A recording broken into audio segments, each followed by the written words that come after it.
इस वीडियो में हम समझेंगे इलेक्ट्रिसिटी कंप्लीट चैप्टर। इस चैप्टर में फॉलोइंग टॉपिक्स इंक्लूड हैं और उन सभी टॉपिक्स की टाइमलाइन डिस्क्रिप्शन में दे दी गई है। आप किसी भी टॉपिक को उसके टाइमलाइन के अकॉर्डिंग देख सकते हैं। तो चलिए इसे हम शुरू करते हैं। Electric current. मान लीजिए कि एक मेटालिक कंडक्टर है। मेटालिक कंडक्टर एक वायर, सॉलिड रॉड या फिर मेटल प्लेट की फॉर्म में हो सकती है। मेटालिक कंडक्टर में फ्री इलेक्ट्रॉन्स होते हैं जो कि कंडक्टर में फ्री मूव कर सकते हैं। लेकिन ये इलेक्ट्रॉन्स अपने आप यानी सेल्फ मूव नहीं करते। अब मान लीजिए कि मेटालिक कंडक्टर के एक एंड को बैटरी के पॉजिटिव टर्मिनल से और दूसरे एंड को नेगेटिव टर्मिनल से कनेक्ट करेंगे। साथ ही सर्किट को ऑन ऑफ करने के लिए एक स्विच भी कनेक्ट करेंगे। जब हम स्विच को ऑन करते हैं तो हम देखते हैं कि इलेक्ट्रॉन्स मूव करने लगते हैं। जैसा कि हम जानते हैं कि इलेक्ट्रॉन्स पे नेगेटिव चार्ज होता है, जिसके कारण इलेक्ट्रॉन्स नेगेटिव टर्मिनल से रिपेल और पॉजिटिव टर्मिनल से अट्रैक्ट होते हैं।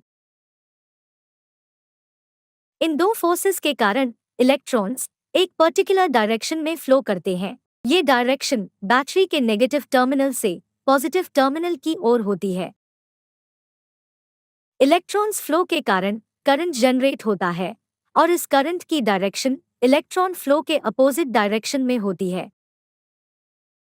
इलेक्ट्रिक करंट को हम कुछ इस तरह डिफाइन कर सकते हैं। The amount of charge flowing through a particular area in per unit time. In other words, it is the rate of flow of electric charges. मान लीजिए कि नेट चार्ज Q है। ये net charge time t interval में conductor के across flow करता है। Current is equal to charge by time. Current की SI यूनिट एम्पियर होती है। एक ऐसा इंस्ट्रूमेंट जिसे इलेक्ट्रिक करंट को मेजर किया जाता है उसे एमीटर कहा जाता है। यहाँ हम देख सकते हैं कि एक बल्ब, स्विच, बैटरी और एमीटर को सीरीज में कनेक्ट किया गया है। इस कंटीन्यूअस इलेक्ट्रिक करंट के पाथ को इलेक्ट्रिक सर्किट कहते हैं। इलेक्ट्रिक पोटेंशियल और पोटेंशियल डिफरेंस। जैसा कि हम जानते हैं कि इलेक्ट्रॉन्स वायर में सेल्फ मूव नहीं करते। इलेक्ट्रॉन्स को एक पर्टिकुलर डायरेक्शन में मूव करने के लिए एक्सटर्नल फोर्स की जरूरत होती है और इस इलेक्ट्रॉन फ्लो से करंट जनरेट होता है। ये एक्सटर्नल फोर्स बैटरी के थ्रू प्रोवाइड किया जाता है।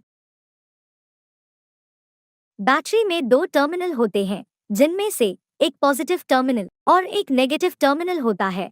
इन टर्मिनल्स को इलेक्ट्रोड्स कहा जाता है। शुरुआत में ये इलेक्ट्रोड्स न्यूट्रल होते हैं यानी उन पे कोई चार्ज नहीं होता। बैटरी के इनसाइड केमिकल रिएक्शन होता है। ये रिएक्शन बैटरी में मौजूद इलेक्ट्रोलाइट के कारण होता है।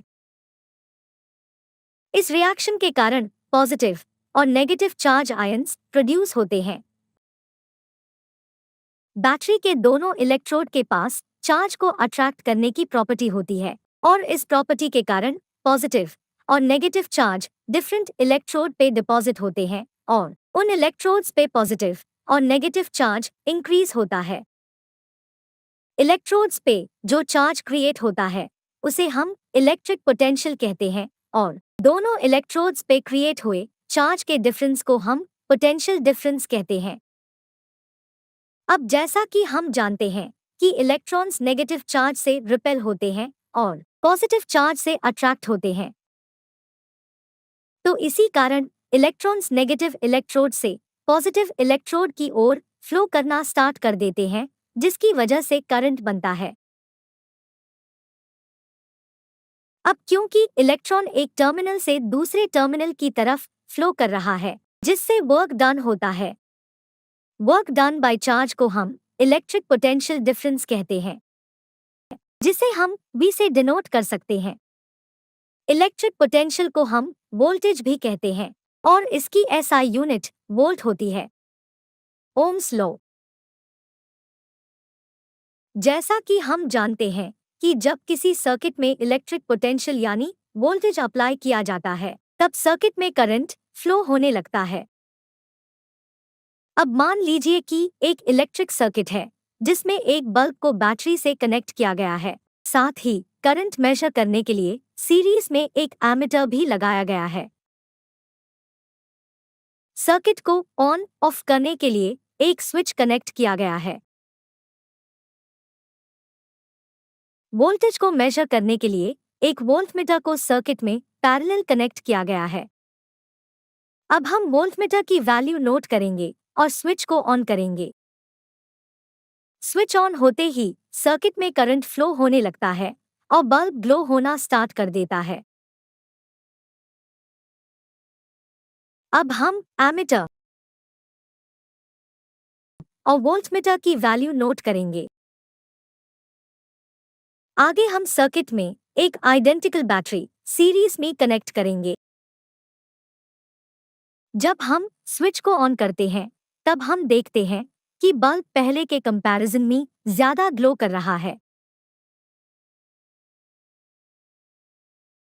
अब हम फिर से एमीटर और वोल्टमीटर की रीडिंग नोट करेंगे।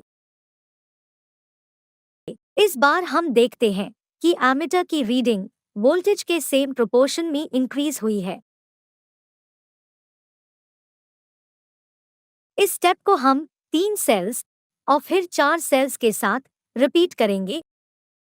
अब हम वोल्टेज और करंट के रेशियो को कैलकुलेट करेंगे। ऐसा करने पर हम पाते हैं कि हर एक स्टेप में वोल्टेज और करंट का रेशियो लगभग एक जैसा ही है।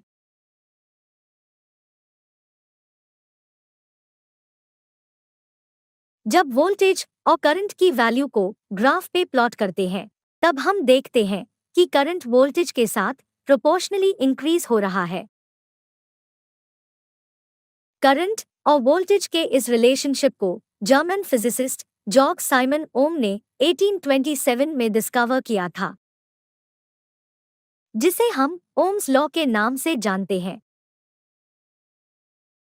According to Ohm's law, the potential difference V across the ends of a given metallic wire in an electric circuit is directly proportional to the current flowing through it, provided its temperature remains the same.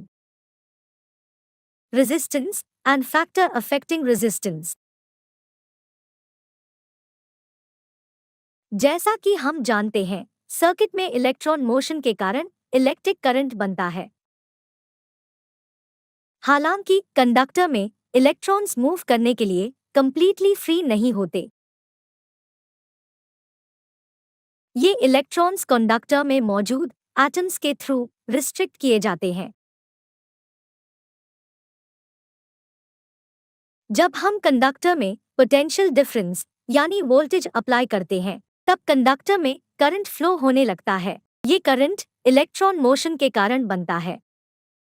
जब electrons conductor में move करते हैं तब ये electrons conductor के atoms से collide करते हैं। इस कोलिजन के कारण इलेक्ट्रॉन्स का फ्लो रेट कम हो जाता है और साथ ही करंट रिस्ट्रिक्ट होता है। हम ये कह सकते हैं कि कंडक्टर में इलेक्ट्रॉन फ्लो या करंट को रेजिस्ट करने वाली प्रॉपर्टी होती है। किसी भी सब्सटेंस में इलेक्ट्रॉन फ्लो या करंट को अपोज करने के लिए जो ऑब्स्ट्रक्शन क्रिएट होता है उसे हम रेजिस्टेंस कहते हैं। इस इलेक्ट्रिकल रेजिस्टेंस को हम R से डिनोट करते हैं। आइए अब जानते हैं किसी कंडक्टर में रेजिस्टेंस किन फैक्टर पे डिपेंड करता है। फर्स्ट, ये पाया गया कि रेजिस्टेंस वायर की लेंथ इंक्रीज होने पर इंक्रीज होता है, यानी रेजिस्टेंस वायर की लेंथ के डायरेक्टली प्रोपोर्शनल होता है।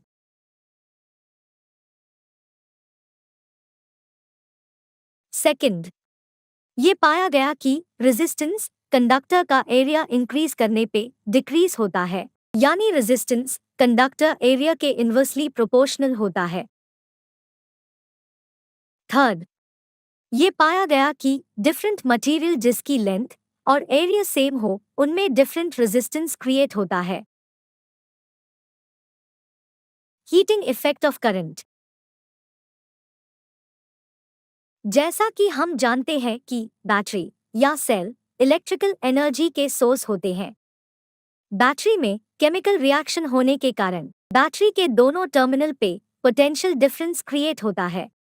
टर्मिनल के बिटवीन पोटेंशियल डिफरेंस के कारण इलेक्ट्रॉन्स एक टर्मिनल से दूसरे टर्मिनल की ओर फ्लो करते हैं, जिससे करंट बनता है। किसी भी इलेक्ट्रिक सर्किट में हर एक कंपोनेंट रेजिस्टेंस क्रिएट करता है, लेकिन कोई ऐसा इलेक्ट्रिकल कंपोनेंट जो स्पेसिफिक रेजिस्टेंस क्रिएट करता है उसे हम रेजिस्टर कहते हैं। जब इलेक्ट्रॉन रेजिस्टर में फ्लो करते हैं तब वो रेजिस्टर के एटम्स के साथ कोलाइड करते हैं। इस कोलिजन के कारण एटम्स वाइब्रेट होने लगते हैं। जितना ज्यादा कोलिजन उतने ही एटम्स वाइब्रेट होते हैं। इस वाइब्रेशन के कारण काइनेटिक एनर्जी बनती है और ये काइनेटिक एनर्जी हीट एनर्जी में कन्वर्ट होती है। इस हीट एनर्जी के कारण कंडक्टर का टेम्परेचर इंक्रीज होने लगता है। इस फेनोमेनन को हम हीटिंग इफेक्ट ऑफ करंट कहते हैं। हीट को हम कुछ इस तरह से रिप्रेजेंट कर सकते हैं। इसे हम जूल्स लॉ ऑफ हीटिंग के नाम से भी जानते हैं। इसमें H हीट है, I करंट, R रेजिस्टेंस और T टाइम है। Joule's law of heating implies that first, heat current square के directly proportional होता है। Second, heat resistance के directly proportional होता है। Third, heat time के directly proportional होता है। इस वीडियो में अभी के लिए बस इतना ही। अगर आपको हमारा ये वीडियो अच्छा लगा तो हमारे इस चैनल को सब्सक्राइब करें, इस वीडियो को लाइक और शेयर करें।